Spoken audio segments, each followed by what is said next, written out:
धनबाद में दो टाइगर आमने सामने, ऐसा समर्थक लोग रख रहे हैं। इससे पहले इसका पूरा विश्लेषण करें, मैं उमेश व्योम टीवी के राजनीतिक विश्लेषण में आपका एक बार फिर से गर्मजोशी के साथ गर्मी में।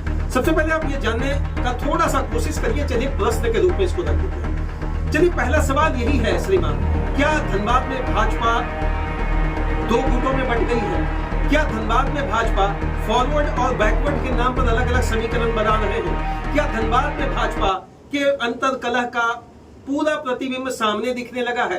क्या धनबाद में भाजपा एक ऐसे समीकरण की ओर बढ़ रही है जहां पर पार्टी को आने वाले समय में हो सकता है बड़ा नुकसान? क्या धनबाद में भाजपा किसी सांसद या किसी मेयर वर्सेस की चीज पर आकर रुक गए हैं? इस सवाल के बाद एक बहुत बड़ा अहम सवाल कि धनबाद की राजनीति के अंतर्गत ढुलू महतो वर्सेस संजीव सिंह का अदावत राजनीतिक सोशल मीडिया के प्लेटफॉर्म पर भैया इन दिनों बहुत ज्यादा ट्रेंड कर रहा है। लेकिन एक सवाल जरूर आपके दिमाग में चल रहा होगा, ढुलू महतो जी तो चलिए भाजपा के सांसद जरूर हैं और इसी के माध्यम से वो धनबाद के सांसद बने, तो संजीव सिंह किधर है? क्या वो जेएमएम के नेता से हैं? क्या वो कांग्रेस पार्टी से हैं? या वाकई में आज भी जो उनकी पत्नी रागिनी सिंह झरिया से विधायक हैं, क्या उनके मार्फत अगर इन चीजों को समझने की कोशिश करें तो क्या संजीव सिंह भी आज भाजपाई हैं? अगर है तो ये अंतर कलह क्यों?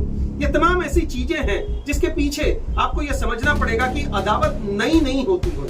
अब अदावत के पीछे राजनीतिक रविश और राजनीतिक एक कुनबा इस तरीके से हावी होता है जिसका नाम होता है हम किसी से कम नहीं, हम किसी से कम नहीं। और ये जो हम किसी से कम नहीं था वो पहले दूसरे ढंग से दिखता था, आज सोशल मीडिया पर भैया नए ढंग से पोस्टर को भैया पब्लिश करके लोग ये समझाने और समझने की कोशिश कर रहे हैं कि हमारा नेता आपसे बेहतर।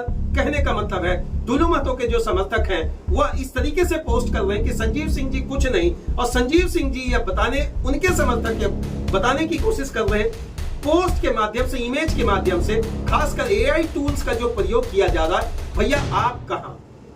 थोड़ा इसको राजनीतिक तरीके से आपको समझाने की कोशिश करें। इस 5 पॉइंट पर हम मुद्दे पे बात करेंगे। उससे पहले एक बात रखते हैं, क्योंकि केंद्र में जो सरकार है भी भाजपा की सरकार है और यहां से 5 करोड़ प्रति वर्ष की अनुशंसा वाले 25 करोड़ का जो कार्यक्रम भैया माननीय सांसद जी के तरफ से किया जाएगा अनुशंसात्मक तरीके से, क्या राज्य सरकार के जो आला अधिकारी हैं उसकी अनदेखी करेंगे या वाकई नगर निगम में जो एक बड़ा फंड खर्च किया जाना है संजीव सिंह जी के सिग्नेचर के माध्यम से एक प्रॉपर ब्लूप्रिंट तैयार करते हुए नगर का विकास को लेकर, क्या इसके भीतर का टनाटनी है?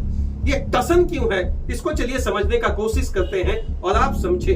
सबसे पहले ये आपको जानना पड़ेगा भैया, कोयला क्षेत्र और वर्चस्व की लड़ाई झारखंड का इतिहास रहा। कोयला क्षेत्र और वर्चस्व की लड़ाई झारखंड का वह इतिहास रहा जिसमें मजदूर चौक में एक मजदूर तो जरूर खड़ा आपको शिलापट में दिख जा रहे हैं, एक चौक चौराहे पे दिख जा रहे हैं, लेकिन क्या मजदूर की वाकई जो उनके दिल पे जगह बनाना चाहिए नेताओं को, उस पर कितना वो सक्षम था? इसलिए मैंने पहले बताया कोयला क्षेत्र और वर्चस्व की लड़ाई में तंज तो ऐसा कसा जा रहा है कि भैया दोनों तरफ से बीमारी का हवाला दिया जा रहा है, लेकिन वास्तविक धनबाद जो बीमार है प्रदूषण के कारण, असल मुद्दा वो बिल्कुल गौन दिख रहा है। असल मुद्दा पर कोई बात नहीं कर रहा कि धनबाद में सदर हॉस्पिटल और एनएमसीएच को हम कितना और बढ़िया से रिलोकेट ना करते हुए उसी जगह पे हम बेहतर इलाज करके इसका बढ़िया रेनोवेशन कैसे कर सकते हैं। तो भैया दो बड़े दिग्गज के समर्थक आपस में छीटाकसी करते हुए मानसिक संतुलन की बात करके बीपी बढ़ाने की बात कर दे रहे हैं, लेकिन बात वो नहीं कही जा रही है जिसके कारण आम जनता का बात और बीपी बढ़ रहा है, अस्थमा बढ़ रहा है, शुगर बढ़ रहा है और उनके बाल बच्चे बीमार पड़ रहे हैं। पलायन और विस्थापन की नीति का बात तो कर दिया जा रहा। भैया हम कटाक्ष तरीके से कहते हैं और कहते ही रहेंगे। वो बात और है कि समर्थकों को थोड़ा सा दिल पे लगेगा, दिल पे मत ले यार, क्योंकि हकीकत यही है भाई साहब कि मुद्दे से भटकाने की राजनीति धनबाद का पुराना परंपरा। राजनीतिक प्रतिद्वंदिता के अंतर्गत दो बड़े घराने अब सामने हैं, क्योंकि सांसद है तो भैया बड़े दिग्गज वो भी नेता है और दिल्ली तक पहुंच की बात कर रहे हैं, लेकिन अब जिले का महापौर बन जाना भैया हम किसी से कम नहीं वाली बात तो दिखेगा।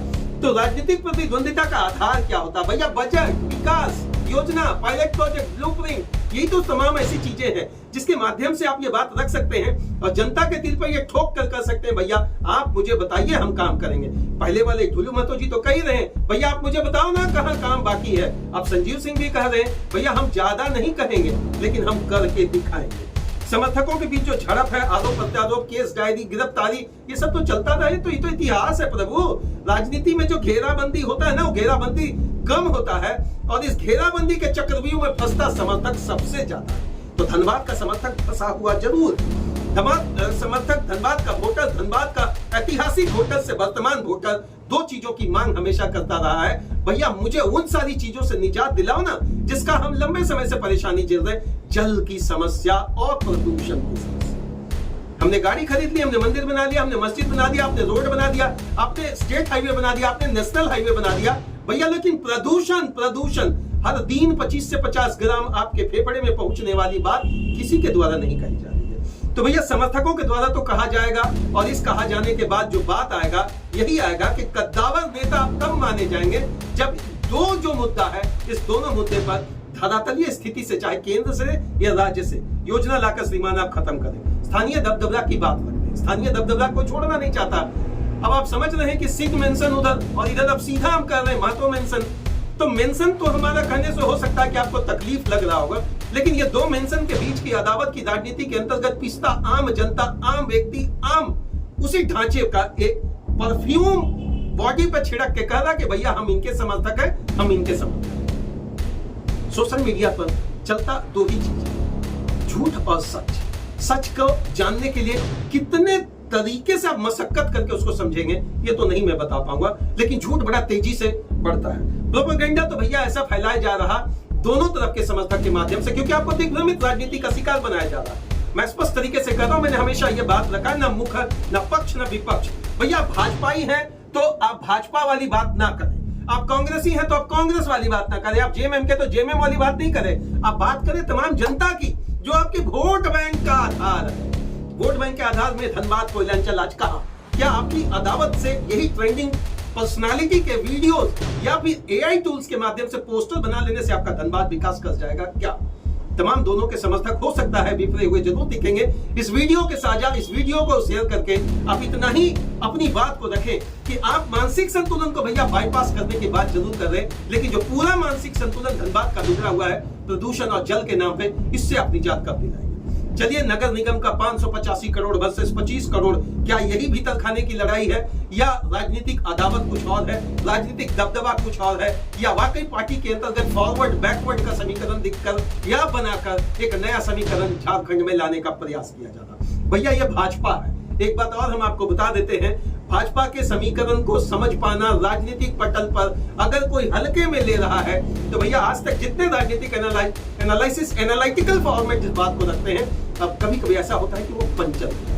अमित शाह ने अभी पश्चिम बंगाल की राजनीति में न केवल अपना दबदबा और राजनीतिक पकड़ बनाने के लिए कुड़मादी भाषा को 8वीं अनुसूची में लाने का एक बड़ा मास्टर कार्ड खेला, लेकिन जो सबसे बड़ा मास्टर कार्ड धनबाद के विकास के लिए होना चाहिए था, जो सबसे बड़ा सिस्टम धनबाद के विकास की बात रखी जानी थी, सांसद के द्वारा या मेयर के द्वारा, या फिर आप किसी पद पर हैं, विधायक या फिर श्रीमान सबसे अंतिम पायदान का व्यक्ति वार्ड सदस्य, चाहे वो ग्रामीण स्तर का हो या फिर शहरी स्तर। भैया छीटा कसी चले ना कोई बात, आरोप प्रत्यारोप चले ना कोई बात नहीं है, होली का होली चले ना कोई बात नहीं है, लेकिन बोलते हैं ना, पिसेगा तो कौन, पिसाई किसकी, या पिसाई के अंतर्गत कराहता कौन? तमाम ऐसे मुद्दे हैं जो खटकाइए नहीं श्रीमान, और मुद्दे की बात पर आप आए, मुद्दे का अमली जामा ना पहनाकर मुद्दे को धरातल पर धस रहा है आपका क्या 8 लेन। अब आप इसको क्या कहेंगे पता नहीं। कराह रहा है मजदूर एसएनसीएच के बहुत सारे गेट के बाहर बैठकर, सीटें नहीं मिल रही है मरीजों, आप इसको क्या कहेंगे? क्या आपको नहीं लगता एक बड़ा जाम का समस्या है? क्या आपको नहीं लगता कि जिन चीजों पर 25 से 50 करोड़ नगर निगम के माध्यम से खर्च किया जाता है सफाई, क्या किसी एक गली में सफाई का पूरी तरह से आप ये प्लेटफॉर्म या आदर्श शहर घोषित करने का बात कह सकते हैं क्या पिछले 25 वर्षों के अंतर्गत? भैया मेरे तरफ से तो नहीं। अब आप तुलना गुवाहाटी से कर लें, या आप तुलना श्रीमान किसी भी वैसे जगह से कर लें, इंदौर से कर लें, धनबाद तो धनबादी है, कोयलांचल के अंतर्गत गर्म राजनीति का आधार बना हुआ सांसद ढूलू महतो वर्सेस महापौर संजीव सिंह। तमाम आपके समर्थकों से एक अनुरोध, भैया हाथ जोड़कर एक करवट तरीके से आपसे विनती, आप योजना की बात करें और अपने गली चौराहे पर जो काम बचा हुआ है उसको पोस्ट करें, ना कि नीचा दिखाने की बात। हम किसी से कम नहीं, गाना सुन ले, मिजाज फ्रेश करें, क्योंकि आम आदमी है भैया, आलू पटल में ही श्रीमान जीवन सुबह से शाम तक निकल जाएगा। धन्यवाद तमाम कोयलांचल की जनता को, तमाम वैसे लोग जो राजनीतिक छीटाकशी के शिकार होते हुए शिकार होने की तैयारी पर हैं। भैया आप शिकार मत होइए, बड़ा महंगा हो गया है। बस एक ही बात है, विकास का मुद्दा। तब तक के लिए जय हिंद।